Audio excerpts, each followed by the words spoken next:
Ash frowned, because he had nothing to say in response. Hank brought the canteen to his mouth and said that anyone who hoped to become a warrior had to be one step ahead of everyone else. He then asked if the protagonist planned to stay in the infirmary for 2 weeks and fall behind from the start. The boy was afraid, especially when the man pointed out that while he was locked in here, the others would move forward. The protagonist's hands began to shake. He couldn't deny it, but he needed to stay here to avoid suspicion. Hank noticed his anxiety and smiled. He asked if Ash knew why the red-haired idiot sent him here. The boy guessed that the right bodyguard was talking about the left one. He thought he was here simply because he had internal injuries. The man confirmed that the wounded were sent to the infirmary. He seriously noted that this was strange, since there were many other children with internal injuries. Hank threw up his hands and asked why Ben hadn't put them here too. Ash looked around the room and realized that he was indeed alone. Klaus nodded at everything Hank said. The right bodyguard explained that most of Miriam's people could heal their internal injuries through meditation. He noted that, of course, it would be faster if they were treated by a doctor or medicine. The protagonist already understood what he was hinting at. Hank closed his eyes and added that the others could heal themselves at least a little, so there was no need to send them here. Ash looked away from the bodyguard. Now he understood why he was alone in the infirmary, because he couldn't heal himself. The boy thought about his situation, and Hank noticed it. He smiled slyly and wanted to end this quickly. The man hit the bed and pointed out that the protagonist was a child who couldn't even heal himself through meditation. He loomed over Ash and asked if he really thought that such a person could heal from internal injuries in a short period of time. The seventh prince turned away from him. He was the only one who knew that it was possible, since he had Nano. Without turning back, he mentally agreed with what the bodyguard was saying. He admitted that if he wanted to move on to the next stage, it was expected that he would need Kai. Suddenly, an idea occurred to him. Ash turned his head to Hank and said that he heard that if he passed the first test, he would receive a healing stone and access to the first floor of the academy library. The man laughed loudly, and the boy did not understand why. He spread his hands, turned his head and noticed that the red-haired man forgot to mention something very important.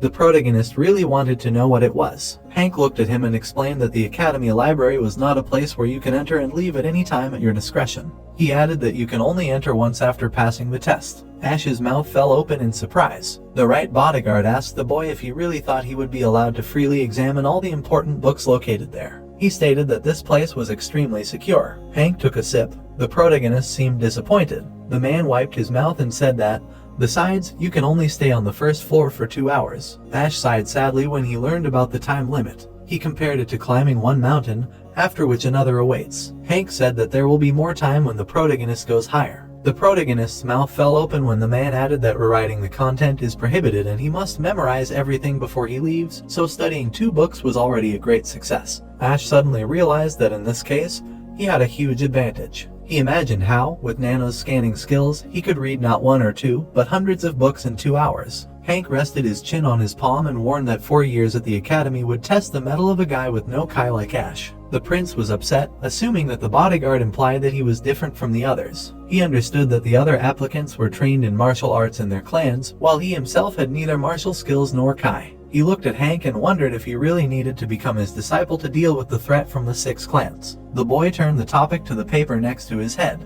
He looked at it and was surprised to guess that it was Kai breathing. The right bodyguard smiled, admitted that Ash was not that stupid, and said that it really was Kai breathing. He promised to teach the boy it as soon as he became his disciple. The protagonist clenched his fist. He did not know if the man really wanted him as his disciple, but he thought he needed to have at least someone on his side. The boy stood up from the bed, shaking. He knew that there was a lot he could not learn because of the oath to the 6 clans, and now he had a chance to learn Kai breathing. The right bodyguard raised an eyebrow and smirked. Ash fell to one knee. He bowed low to the right bodyguard, accepted him as his teacher, and asked to be his apprentice. Hank was pleased. The 7th prince raised his head and said that an apprentice should bow to his teacher twice. But the bodyguard made a motion with his hand, calling him to stand up. The boy rose from his knees under the influence of the man's energy. Hank smiled and declared that the blood of a lord should not bow lower than the lord himself, and for the first time called Ash his apprentice. The right bodyguard cleared his throat and announced that the protagonist would be resting today. He specified that he wanted the boy to remember and learn the key points of Kai breathing by the time he arrived.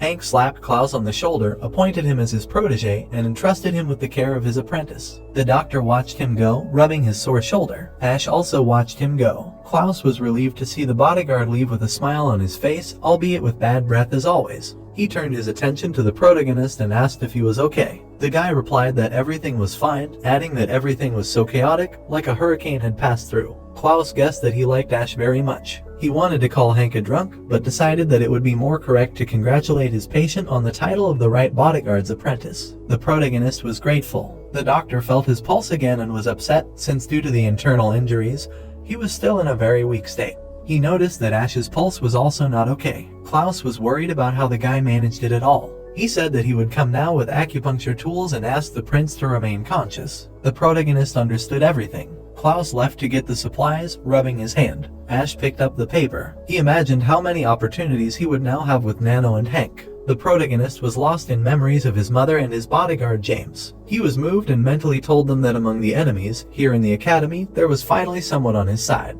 People had gathered in the square of the Demon Academy again. Some people were meditating, while others, including representatives of the 6 clans, were waiting for something. The man in black knelt in front of Ben, wanting to report the results of the first test. This man was the senior martial arts teacher of the Demon Academy, and his name was Adam. He reported that, including Cadet 7, who was taken to the infirmary, the total number of those who passed was 415. Ben was dissatisfied, as this was 200 people less than the results of the first test 10 years ago. He concluded that, as predicted, Elder Hannah's energy waves were too powerful. The left bodyguard looked at the square and thought that those who failed must find it unfair. The candidates were indignant and tried to argue that they had not passed out. Someone did not understand why he was being expelled just because bubbles came out of his mouth. They really thought it was unfair. Peter folded his arms and asked if they really did not understand. Those who had failed the test did not understand how they could live such a life and did not imagine a future where they would spend their entire lives as farmers or servants. Peter noted emotionlessly that the guys could not come to terms with the results,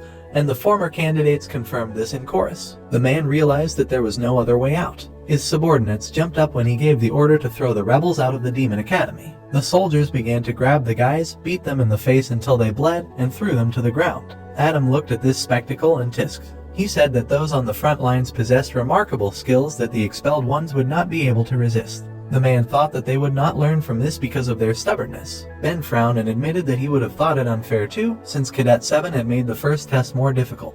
Peter and the others had dealt with the rebels, and they were all lying on the ground. The left bodyguard said that they had neither luck nor skill, and decided that this was their fate.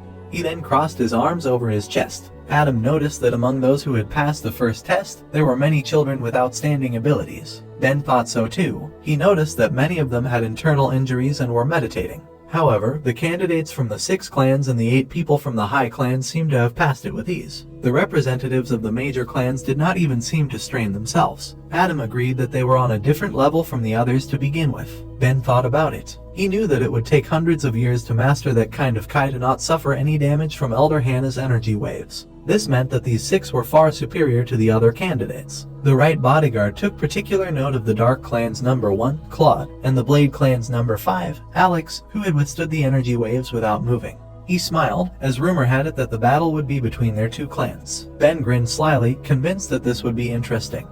So, friends, this chapter comes to an end. What will happen next? We'll uncover it in the next chapter. Don't forget to rate this chapter out of 10 in the comments. We'll see you in the next video. Until then, take care and goodbye. Don't forget to like the video and subscribe to the channel.